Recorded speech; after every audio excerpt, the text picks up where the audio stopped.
Today on The Report, we discuss the Israel-Hamas truce, plus the rescue of an abduction victim.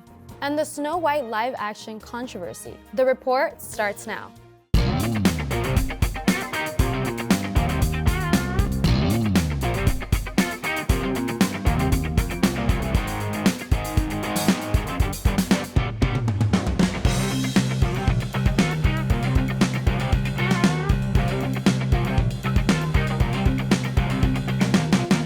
Hello, I'm Lena Naranjo. And I'm Jasmine Alvarez. Don't forget to follow us on our Titan TV Instagram at Titan TV CSUF to keep in touch with us and view our latest content. A ceasefire in Gaza saw the release of 50 Israeli women and children, along with several other nationals. The truce was extended by the 2 days as the initial 4-day truce concluded successfully. On Monday, November 27th, Hamas freed 11 Israelis, bringing the total to 69 hostages, according to Red Cross and Israel Defense Forces. Also freed were 33 Palestinian children and women from Israel prison, making for a total of 150. Dozens of truckloads of aid were finally able to reach Palestinians in Gaza after almost 60 days of war. Spokesperson Majad Al-Ansari for Qatar's foreign ministry confirmed the extension of the truce of 2 days under the same terms as agreed on before. Israeli Prime Minister Benjamin Netanyahu's advisor Mark Regev said that Hamas agrees to release 10 hostages per day. He stated, quote, "For every 10 hostages released, we're willing to give an extension of another day. And if Hamas will release Israel hostages, as agreed, we will extend," end quote. Regev gave credit to President Joe Biden for assisting in the arrangement of the deal's parameters. In a public statement, Biden cheered the extension and said that he had been, quote, "deeply engaged," end quote, in the truce's development. He thanked the leaders of Egypt, Israel, and Qatar for being determined to reach an agreement for the prolongation of the ceasefire. The president said, quote, "We will not stop until all the hostages held by Hamas terrorists are released," end quote. American and Israel officials believe there are more women and children in captivity than just 50, but they agreed to the conditions as Hamas urged that they needed the ceasefire to assemble the hostages. 3 Americans were expected among the 50 prisoners that Hamas plans to release during the 4-day hiatus. So far, only 1 American, a 4-year-old girl named Abigail Adan, was released in the first round of the truce. It is uncertain why 2 American women have not been released yet or whether they will be freed throughout the 2-day extension. As of today, November 30th, the truce has been extended 7 days. Chloe Jones, a 23-year-old girl from Akron, Ohio, was found alive after being abducted and held captive for 4 days. Her captor, William Mozingo, a 33-year-old man, had allegedly offered Jones a ride home after her shift at work. Instead of driving her home, Mozingo took Jones to his shared residence where he kept and tortured her. Jones' mother wrote on GoFundMe that her daughter was, quote, "choked multiple times, all while being told if she passed out, he would cut her throat. He wanted her awake and fully able to comprehend everything he was doing to her," end quote. Jones said she thought of her son in order to get through the horrifying experience. 2 residents at the house reported Mozingo's suspicious activity to the police, and Jones was later found inside a garage on a plywood platform that could only be reached by a ladder. She had been beaten from head to toe and was doused in gasoline, though her most notable injury was her 2 black eyes that were swollen shut. As Mozingo was detained and taken into custody, he could be heard saying, quote, "I love you, Chloe," end quote. Terrifyingly enough, this isn't the first time Mozingo has abducted someone. In fact, he had been arrested 3 times for abduction in the past 12 years. According to the New York Post, he had been charged with assault, unlawful restraint, kidnapping, abduction, parole violation, and escape for his abduction of Jones. Jones has since been reunited with her family and is recovering from her injuries. Over the past several years, Disney had been rolling out live-action films for some of their animated classics. A remake of Snow White is currently in the works with Latin American actress Rachel Ziegler in the title role. This decision received backlash as the actress had little resemblance to the original character, who is being known for white as snow. Additionally, Disney has decided to cut the 7 dwarfs and has opted instead for magical beings of different heights and ethnicities, along with one single dwarf. Many argue that this is a missed opportunity to create jobs and inclusion for actors with dwarfism, but Disney insists that this was all done in the attempt to avoid stereotypes. Lastly, many fans are upset over the comments made by Ziegler during promotional interviews for the movie. Ziegler expressed her distaste for the original film and made a sly remark about her co-star love interest potentially being edited out entirely. In response, conservative media company The Daily Wire has decided to make their own live-action adaptation of the fairy tale, produced by their entertainment platform, Banter. Co-founders of The Daily Wire, Ben Shapiro and Jeremy Boring, are the leaders behind the project. Shapiro admitted that they got the idea the day he heard Ziegler's interview and saw the follow-up images of the magical beings. The public is speculating that their adaptation will be more of a parody short film with a right-wing agenda. However, Shapiro has stated in interviews that the objective of their adaptation is to keep it as close to the original folktale as possible. Their announcement came with a new trailer that featured their casted Snow Way conservative YouTuber Brent Cooper. Only time will tell which adaptation will be favored most. Alrighty, now going back to the ceasefire in Gaza, do you foresee another military strike in Gaza, Jasmine?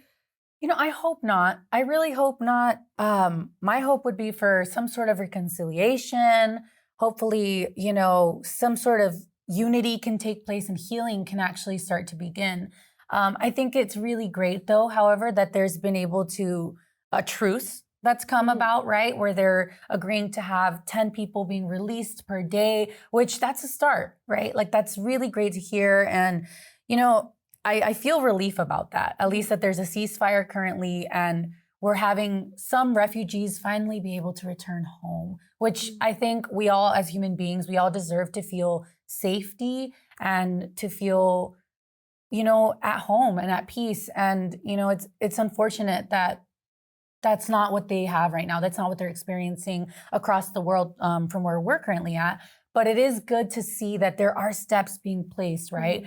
So I'm hoping that there won't be, another military strike or anything like that happening in Gaza. What are your thoughts? I totally agree with everything you're saying. I'm glad that they're releasing these people. I really hope Hamas continues to release these people in hostage. Yeah, so no one deserves to be treated this way. So I really hope both sides can come to peace and make an agreement and free all people. So yeah, I agree with that, definitely. I wanted to get into the other story, the next story regarding the abduction in Ohio. What do you think about prisoners, right, or felons that are being released, right, with these serious arrest histories, and yet they're being released on early on good behavior? What are your thoughts on that? Yeah, in my opinion, I don't think someone should be released based on their good behavior. I think what they need is more discipline. I mean, because anybody can act like they've changed, right? And especially in this case, he was convicted for abduction in 2011, 2014, and 2009. That's right. So just because he has good behavior doesn't mean that he's not going to change his ways or anything like that. So what about you? That's so true. I think for me, right, I think it's important that if it's these are heinous crimes being committed, right? Those shouldn't be allowed. Like, I think if there's other crimes being committed that are misdemeanors, right? They're not as heinous as something as abduction or murder or something like that. Those smaller demeanors, perhaps those can have good behavior, right? Earlier release dates, since we do have also our incarceration is through the roof. We have so many prisoners already within our prison system. So I think it would be good, though, for those repeat offenders, these heinous crimes, they shouldn't be offered those type of, rewards. If you are in good behavior, you might get released early, because they've been shown and it's proven that they've repeated these offenses. And not only will they repeat, more than likely, they're going to escalate. Right. And we're just lucky that she was found safe and alive, because that can't be said for everyone else, you know? Right. And I think the downside to this as well is not only is the person being released and committing these crimes, but it affects the person in hostage, right? Chloe, Right. now she's going to have to deal with this physical issues, mental, and along with her mom. Along with her mom was very and hurt her by son. Yes, especially her son. So I really, really hope they, change their law or what they could do to keep these people in prison maybe for longer rather than just relying on their behavior.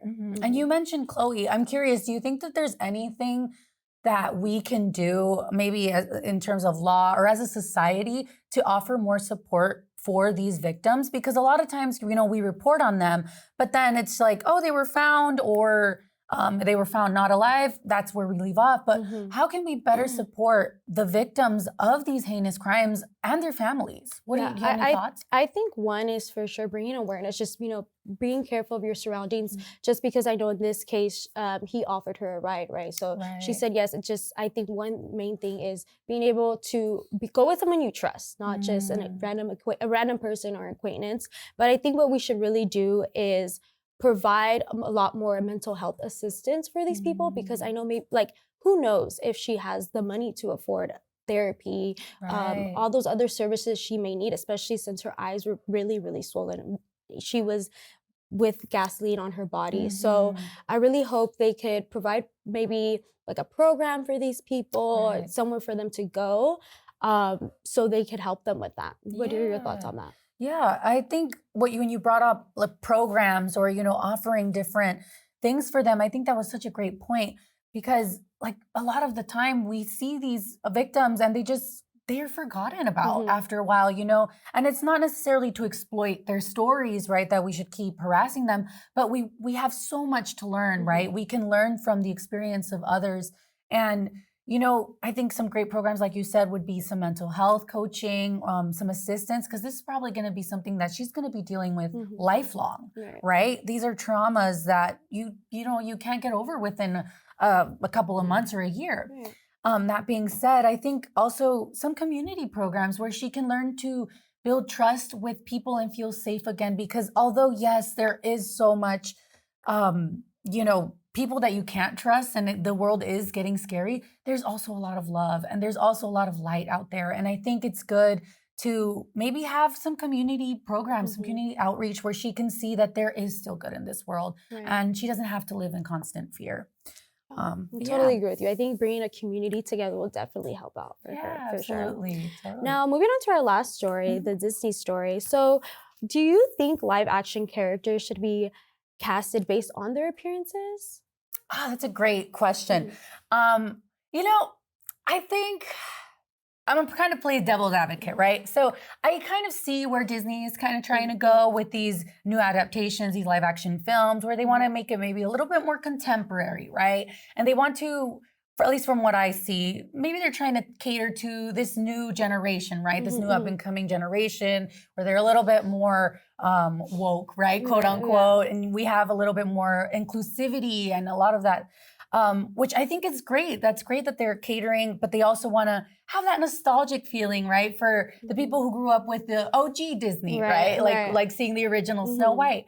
But I think if you are going to be doing something based off of nostalgia, right? Like you're going to be doing a classic. I think there is something quite nice and beautiful and respectful in maintaining the artwork and really keeping it to the original inspiration that Walt Disney wanted, I think it's great to have some adaptations and we can definitely build on the story, right? And maybe tailor it so that it's a little bit more inclusive, right, into today's times. But I think, for fantasy characters, I think it's okay. You definitely can change ethnicity, race, or, have it not as true to character. But I think for other things, if it is having that nostalgic factor, I think why not? Why not keep it a little bit truer to the actual film. You know, what Right. are your thoughts? I'm curious. I think within this film, I personally think it's really nice to have somebody from Aladdin descent. Mm. You know, Ziegler, she was mentioning how Snow White is a really big deal in Yeah. Spanish-speaking countries. So I thought that was really cool, especially me being, you know, Latina. So Yeah. I thought that was really cool. I totally agree with you said, you know, if you're gonna do based off like Disney characters, you can go with like whatever, be diverse with it, you know? Right. So you literally said it all because I totally agree with you. But For yeah. sure. What do you think though about, because it almost feels like Disney's kind of moved into this direction where they've almost painted femininity as being, like they almost reject it, right? It's almost seen as being weak. If you love, it's kind of weakness. And the more feminine a character is, the more weaker they're perceived. And it's like, in order to be this strong female lead character, in order to move mountains per se, right? You have to be stoic. You have to be, you know, you have to almost turn off those feminine traits. What are your thoughts on that? I don't know. Do you agree with that? I think females, when they get roles in movies, I think they could have both power and love. I did see that Forbes in their article, they mentioned how the Barbie movie, the recent one that came out in 2023, they describe Barbie as not much of a hero, but really coming down to a well-rounded character, grappling for her own mortality, right? And I think I'm not sure if you saw the Barbie movie so it was still very, very powerful, but also emotional. It brought those two, like power and love together. So I think it is possible still to also have that feminist in it too, but also bringing that love together. So. Yeah, and I think there's something so beautiful, right? When a woman really embraces her full femininity and she's just full of love and compassion and grace. And you can really see that in a person. And you don't have, you know, grace can be strong too. You know, a loving attitude can also show strength, especially in a world that pushes a lot of times a lot of hate down our throats and a lot of criticism. I think it's nice to have a little bit of love return to our screens, right? Not just necessarily in a romantic way, right? But just love for humanity, right? Love for each other, for one another. Yeah, like humanity or community, or even for themselves, you know? Yeah, exactly. Because I think a lot of people take as like a female has to be the like princess or the hero. And I think it shouldn't be that way. I think it's always seen that way. Like I use Forbes used the example of Barbie. I think that's a great example because she was able to contribute both that power and love. So I thought that was really important. Yeah, that's true. And I think a lot of times they think, femininity equals submissive. But, you know, that I feel like it's such a negative connotation, but, you know, there could be a lot of beauty and grace within that. So yeah, I totally agree with you on that. Yeah. And with that, that's all the time we have for today. Have a good weekend, everyone. And stay tuned for more news, views, and info. We'll see you next time on The Report.